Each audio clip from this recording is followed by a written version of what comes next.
When car manufacturers want to prolong the life of their products, what they do is they typically give them a facelift. Now, this facelift can be a quick nip and tuck here, and it can be something a bit more substantial. Whatever that facelift be, the whole point of it is so that it can be refreshed and look more competitive for much longer periods of time. Case in point is the car that we have right here, the 2022 Geely Coolray SE. Now, we actually have a review of this car when we first got it in 2019. The links are somewhere up here or in the description down below. Then a little bit later, we got the next refresh, which was the Sport Limited that we used in our crossover comparo. Again, the links are somewhere up here or in the description down below. This now is sort of like the midlife cycle refresh, if you can even call it that. And we're gonna go through on this behind the wheel a couple of questions, such as, are the changes just on the exterior? That's one. Second, are the changes actually worth it? And then we're going to answer several other questions that were posed by our buyers on our AutoDeal platform, which is just exactly how good is the fuel consumption and what are the servicing costs like? That's something new.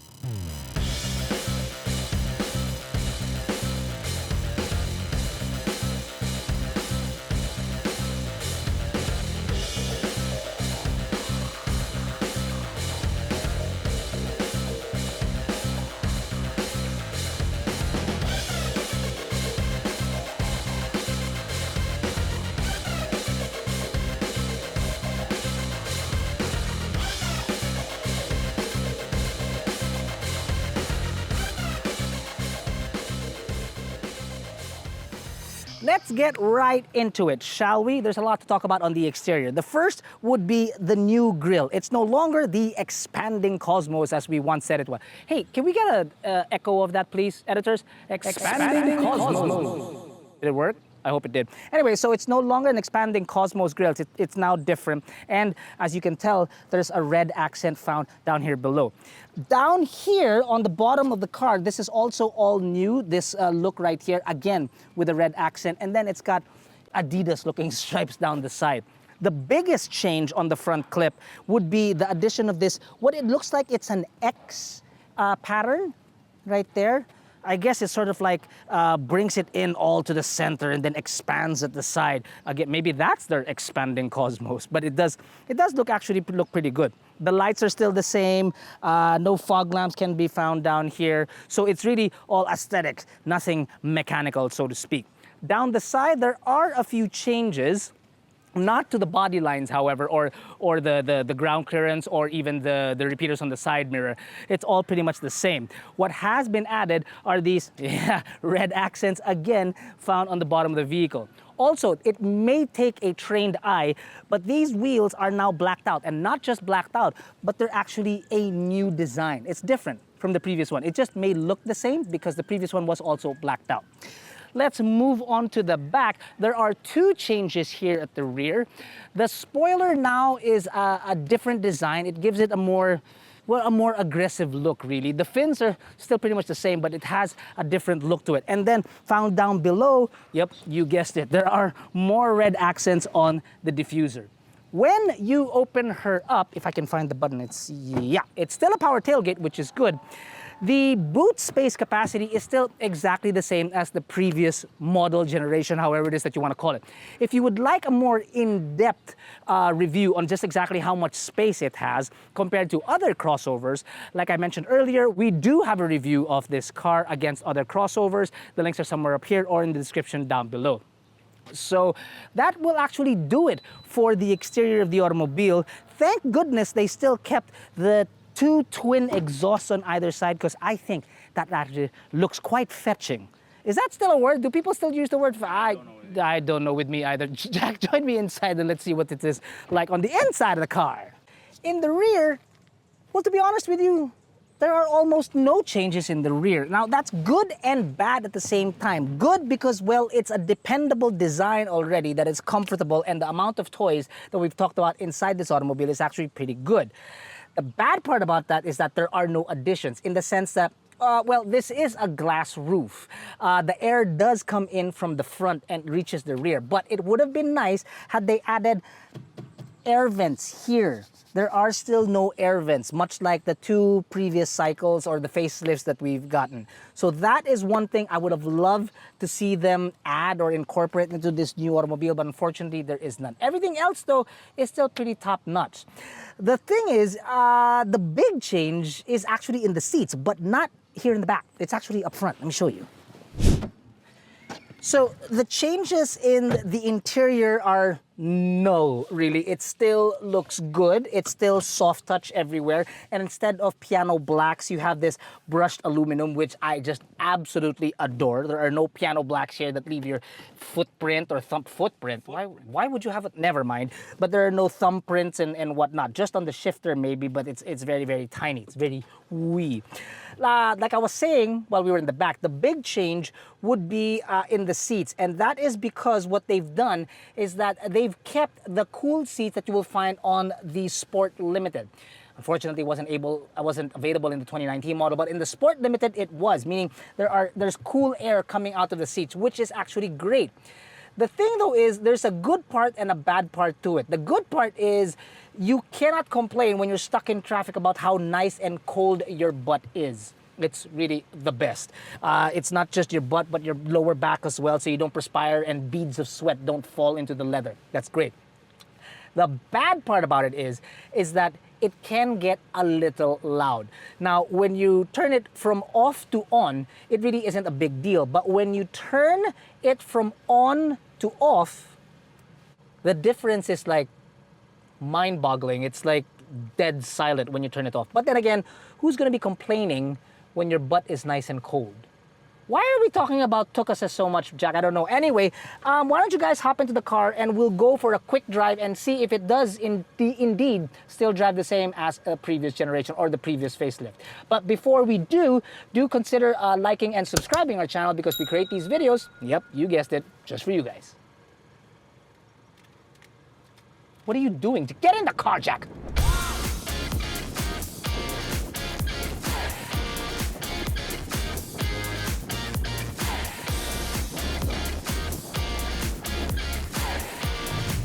Now, as many of you already know, the Coolray comes with 3 drive modes. There's normal, and then there's eco, and then there's sport, which essentially changes the throttle response and the mapping so that it also essentially changes the way that it drives. What also it does is that it also changes the steering feel. It can make it lighter or heavier depending on which particular mode you're in. What we've found that for people with lighter feet, so to speak, you're better off keeping it in eco mode. It's much easier to control the throttle response and to keep up with traffic and not to move forward or surge forward too much. In normal mode, it becomes not difficult. I don't want to use the term difficult, but it's a little bit trickier in that sense. Now, when you're in sport mode and you're stuck in traffic, not really the best of ideas because you will find yourself not as essentially standing on the brakes, but you will have to, kind of like pendulum back and forth quite quickly when you're in traffic, and you might find it a bit uncomfortable. So yeah, inside Metro Manila city traffic, we suggest eco. Now, the Coolray definitely does have a fun and very engaging drive to it. But it comes at a price, really, especially when you floor the automobile because of its power. The thing though about it is, you kind of get to ask yourself that, does the Coolray really have bad fuel efficiency? Or is it essentially because of great power, it comes with great responsibility? It's kind of badui, but hear me out. See, we did a test inside light city traffic. And what we've found, mind you, light city traffic, on eco, you're doing about 11.62 kilometers per liter. This is an average speed of about 35 kilometers per hour. And then if you put it in normal, you're doing about 11.26 kilometers per hour. So really, not bad and not too far from each other. Obviously, in sport, that will drastically change because of, well, how the engine responds.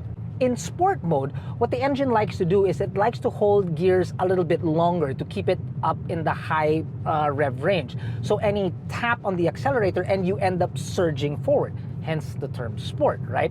But what we found is that in the same conditions as Eco, it gets a smudge higher than 10 kilometers per liter inside city traffic. Same conditions as I mentioned, 35 kilometers per hour.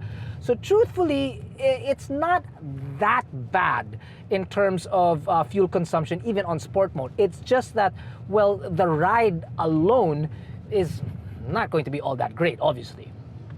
So to answer the question, is the Coolray bad at fuel efficiency? The answer is no, not really. It's actually at level or at par with the other turbo crossovers that you find out there. So long as, well, you drive it properly inside the city and you don't feel as if that you've got a lead foot all the time. You know what I mean?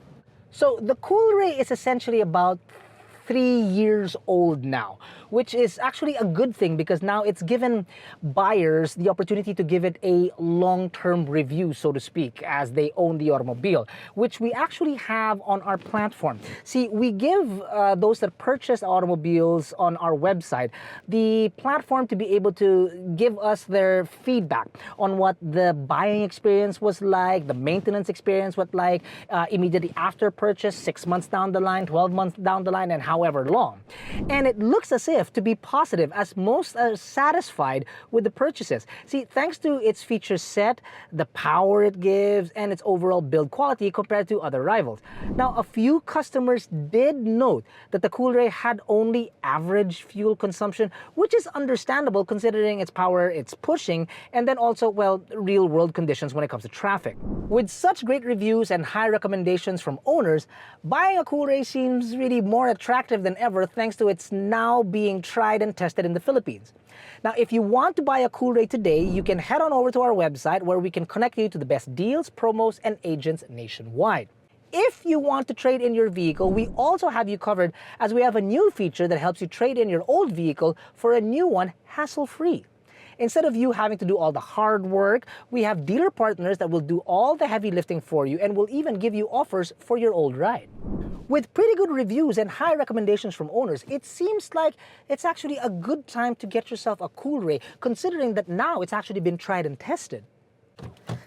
Thanks to the information that we find on our website, the general consensus for the Coolray is that it is a highly recommended automobile, and we can say that it is one of the better options that you can get for a crossover out there. And why wouldn't it be? I mean, it's got great power, it's got a great feature set inside. And with the facelift, it's got a new look. Well, if you're into all the color trims that you can find on the car, whether on this car it'd be red, and then with the other cars it kind of changes depending on the body color. So to answer one of the main questions that we had earlier in the video, which is the car still worth it? Yes. It definitely is. But that's not to say that this is the end-all and be-all when it comes to crossovers. It is definitely a great option. But don't be so narrow-minded that you only have one particular car in your sight. Take our comparison tool and use it at your advantage. You can compare it to 3 cars there, from prices to size to promos and whatnot. Head on over to our website, AutoDeal.com.ph, and I guarantee you, you won't regret it.